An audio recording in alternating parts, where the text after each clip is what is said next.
Good morning, everyone. Everyone in the compound. and people inside that camera over there. Right.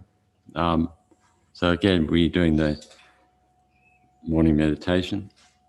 The first part focusing on the breath, the second part focusing on our text, Bodhisattva's way of life, and this the seventh chapter of enthusiastic perseverance, delight in doing virtue. And in that meditation, and focusing particularly on these three, we talk about the obstacles to developing joyous effort, laziness, and these three types of laziness. Laziness of laziness, laziness of being attracted to meaningless activity, and laziness of discouragement that are mentioned in the text and might have slightly different translation to that. So then here, the first part of the meditation, focusing the mind, and here to bring motivation in relation to this part of the practice, the meditation, that if we are able to spend a few minutes focusing the mind, trying as best as possible to keep the mind in the present moment, not getting drawn into past experiences or plans for the future or other distractions that arise, rather to try to keep the mind in the present moment by observing the breath. And then if you have a method you've already established that you use, then to use that. Otherwise, just to observe the sensation of the breath as it passes in through the nostrils, passes out. Try to maintain an awareness of the sensation of the air coming in and coming out. And with the alertness of mind, be aware of the different distractions that may arise, the thoughts and sounds and so on, to note these and not to get caught up in the story that they may create, just to note them and then to bring the mind back to the breath. And so then, for first part of the meditation, to engage in the practice like this.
So then now to meditate on the main body, the meditation.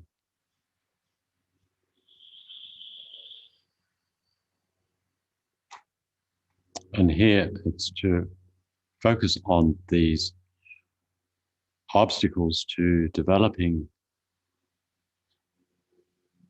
enthusiastic perseverance, delight in doing virtue.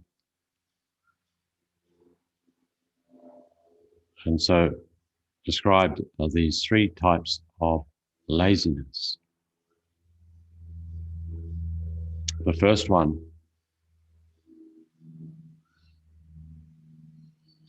is sometimes referred to as laziness of laziness,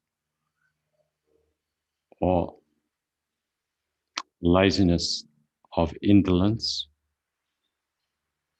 or laziness of procrastination.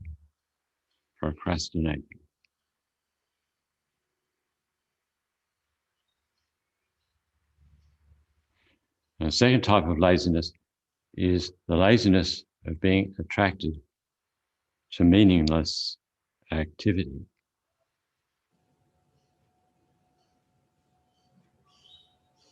The third type of laziness is the laziness of discouragement.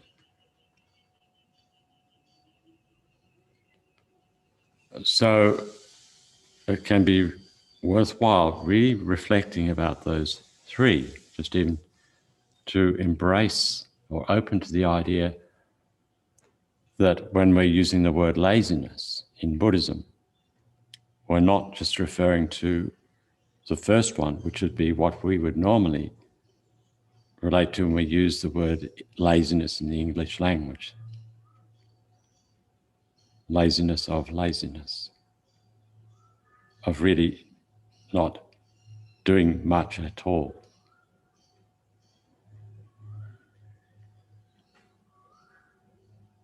Wasting one's life.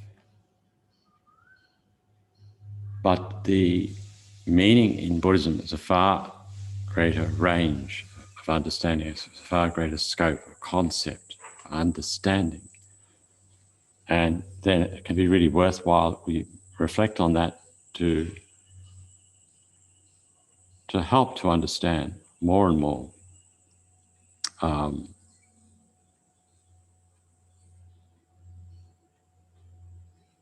the concept of Dharma practice.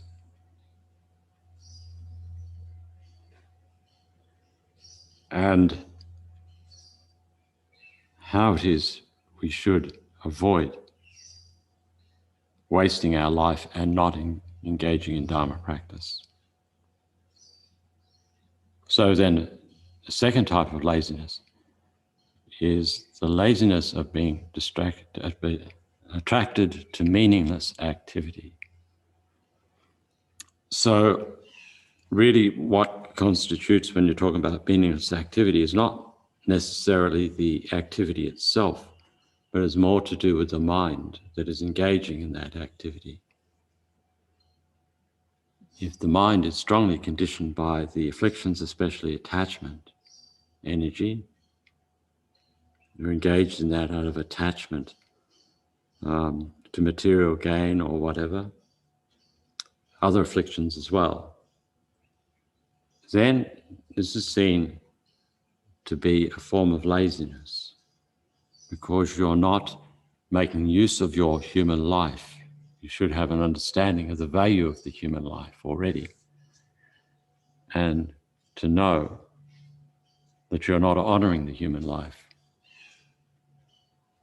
when you engage in these actions conditioned by affliction, especially attachment.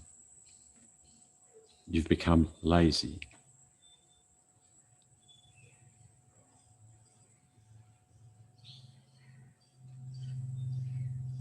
And so with that understanding, then the person who's working 23 hours a day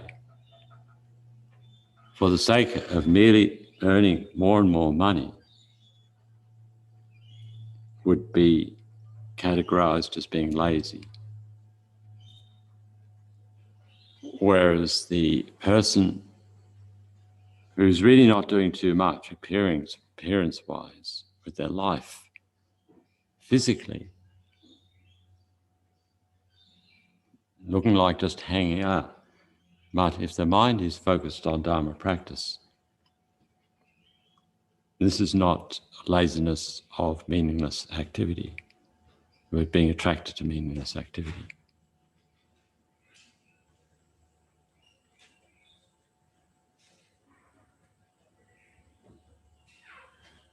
So that's quite a cultural shift probably from what our upbringing has been, what our education has been, changing the perspective of what is meaningless and what isn't meaningless, what is laziness and what isn't laziness.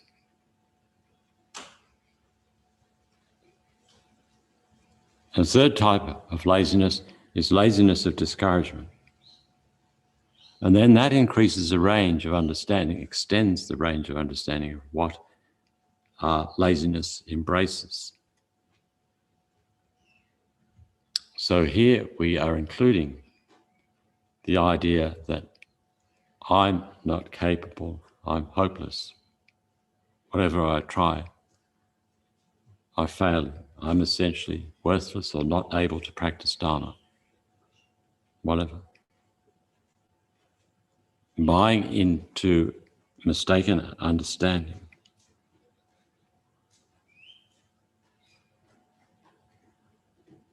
Falsely identifying oneself as hopeless.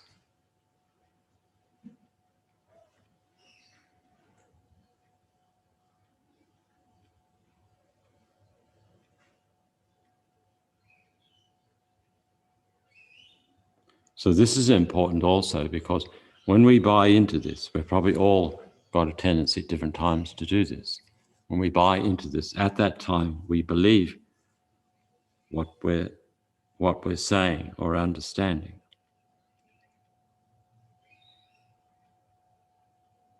But in Buddhism, it's just saying you're indulging in a form of laziness.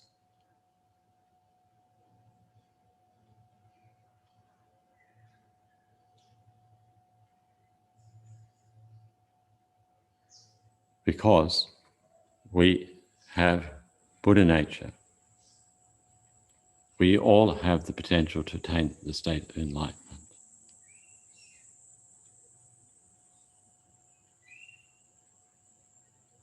Additionally to that, we have this human life with the attributes that we're blessed with, not just being human, but these qualities we look at, the 8 freedoms and 10 endowments, connectedness with Dharma, some faith in Dharma, access to the teachings and the methods, contact with faultless spiritual teachers.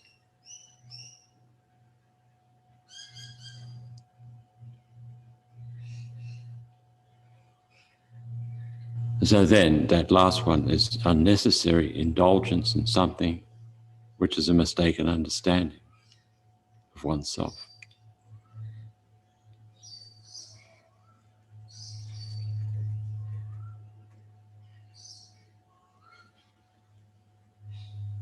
So then, with the first type of laziness, actually yesterday I was emphasizing very much the reflection on death. This is seen to be the best kind of antidote to counteract the laziness or laziness of indolence, or laziness of procrastination.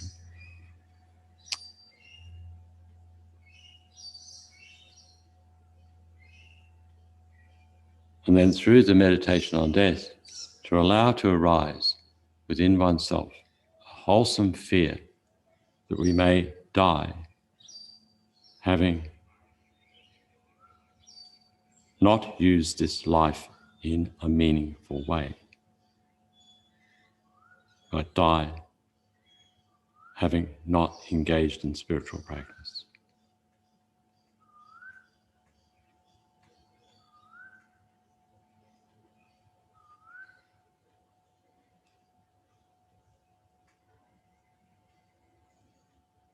And so we can use the ninefold meditation, death meditation, to do that, which can be contracted, each of those has 9 points, and each one is 3 points, so you can have lots of 3 points. And so the first category of that is death is definite, the meditation on recognizing that death is inevitable. All beings in the past have died. The powerful, the wealthy, whoever they are, inevitably everyone has to die. And one meditates on that, really reflects on that inner experience of the reality that we will die. And then that brings about the result, helps to bring about the result of the resolve to practice Dharma. And then the next one is the time of death is indefinite.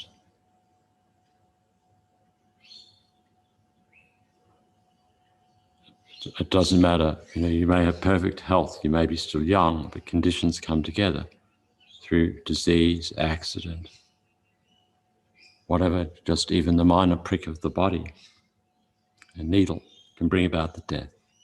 A fall, striking the head in a particular place, and the death ends, even though perfect health. And so this, the time of death is indefinite, brings about the result of one needs to practice Dharma now.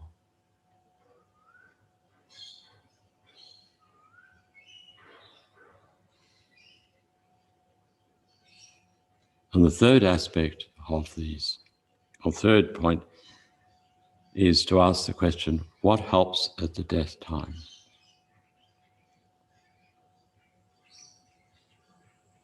One's friends can't help you go into the next life. One has to separate from this body by oneself, travel through to the next life by oneself.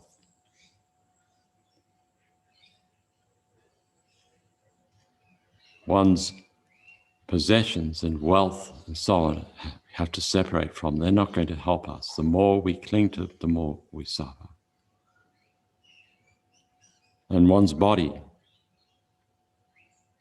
lets us down. It gives up the ghost. This body lets us down at the death time.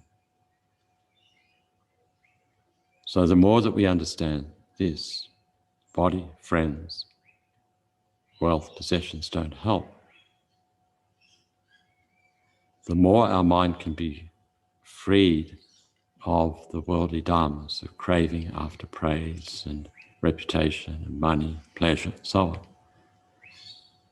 And then from this one, not just practice Dharma, not just practice Dharma now, but practice Dharma purely free of the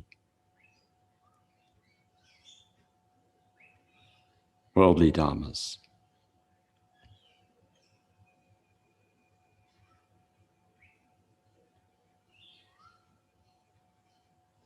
So then emphasis on meditation on death in order to particularly counteract the laziness of procrastination, laziness of indolence, whatever you want to call it. And the second type of laziness attracted to meaningless activity.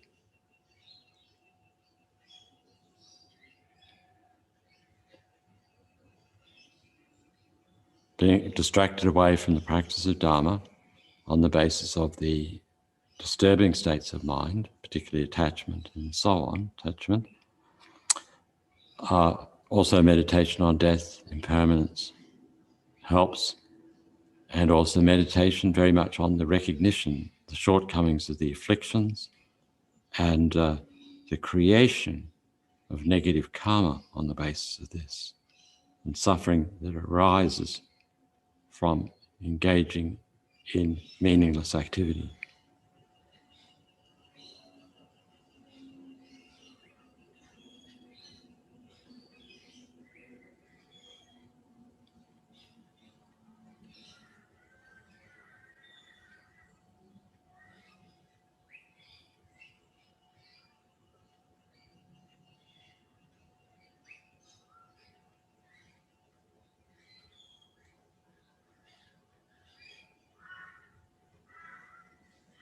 So also very much involved here is establishing a set of values in one's life, what you think is most important.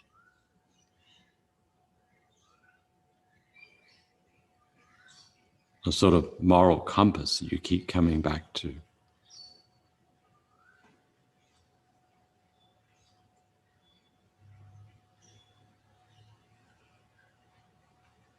So the meaningless activity is very much related to mind as well. So it may be appropriate in certain circumstances to maintain, some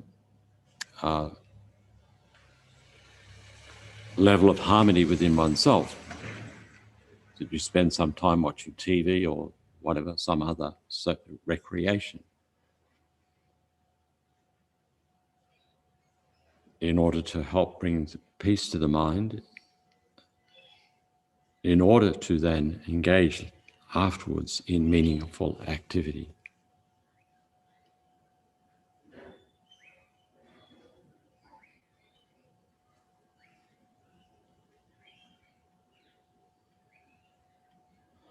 And third type of laziness, the laziness of discouragement.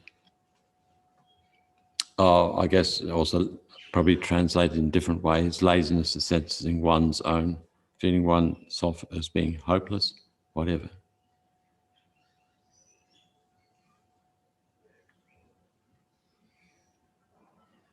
And so you hear His Holiness often says, never, ever, ever give up. No matter how many times the rope breaks, you splice it back together again.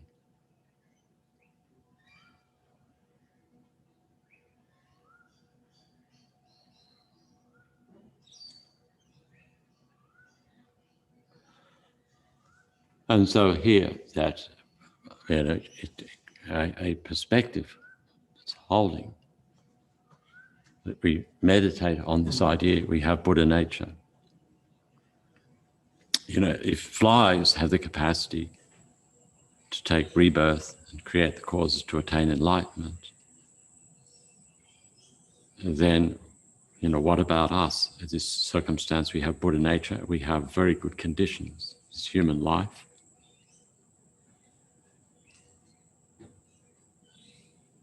And not just human life, but a human life which is free of extremes, which prevent us from practicing Dharma, and also conducive conditions for allowing us to practice Dharma.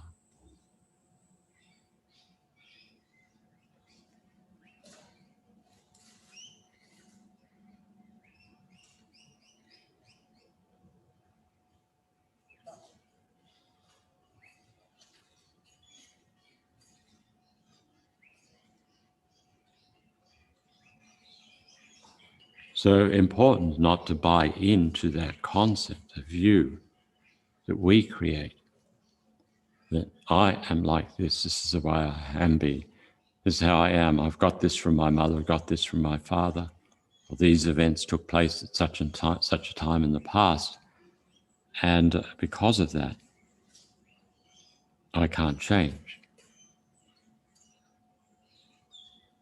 So this is a mistaken understanding in Buddhism. That no matter how strong our shortcomings may be, our inclinations, the destructive ones, they are still superficial to the mind.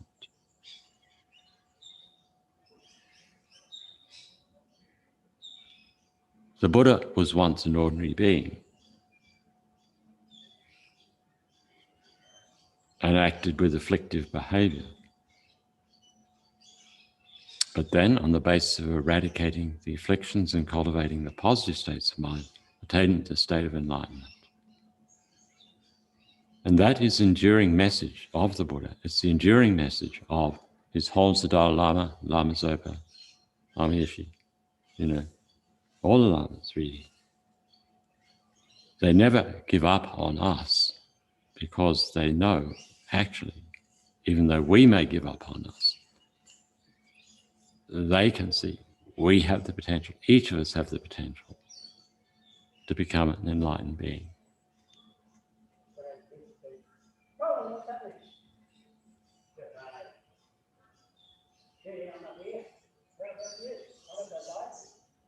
So then just to conclude, to dedicate whatever positive results there are from reflecting in this way, in order to reduce the minds of laziness and thereby create the best conditions for cultivating the mind, the perfection of enthusiastic perseverance,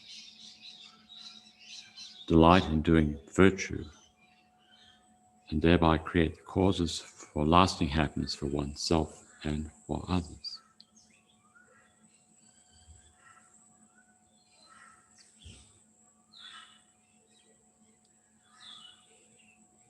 Okay.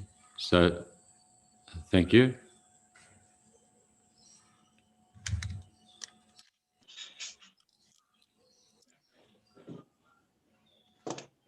Great. Thanks very much.